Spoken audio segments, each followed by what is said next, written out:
A large group of Marines left Kaneohe today, headed to Japan. The deployment is part of President Obama's renewed focus on the Pacific. And although the Marines are not going off to war, saying goodbye is never easy. KITV4's Andrew Pereira has more from Marine Corps Base Hawaii.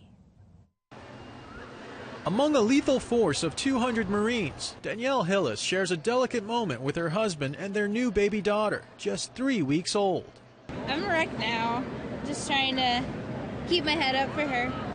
While most of us try to give up something at the start of each new year, these Marines will give up their families for the next 6 to 7 months. You just expect to not talk to them, and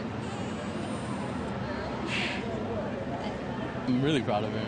She's been through a lot in the last deployment and this one. Like many of his comrades, Hillis served in Afghanistan. After more than 10 years of desert and mountain warfare, these Marines now head to Okinawa as part of the Pentagon's new focus on the Pacific Rim. We'll have Marines that will be training in a thick triple canopy jungle type environment, in more mountainous areas of the Pacific, doing some amphibious training. So we're very, the full spectrum, a very wide spectrum of training in different environments. I don't know how the jungle warfare training is, but I'm sure it's going to be a lot different. So, a lot different than changing diapers. Although loved ones will stay behind, one look at their faces and you'll know their sacrifice. I don't think anybody that hasn't gone through it understands.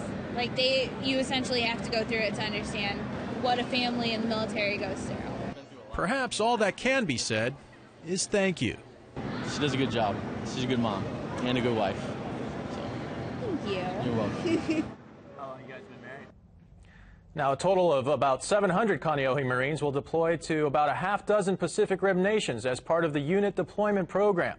The program is separate from the movement of thousands of Marines from Okinawa to Guam, as well as right here on Oahu. Paula, back to you. All right. Thanks a lot, Andrew.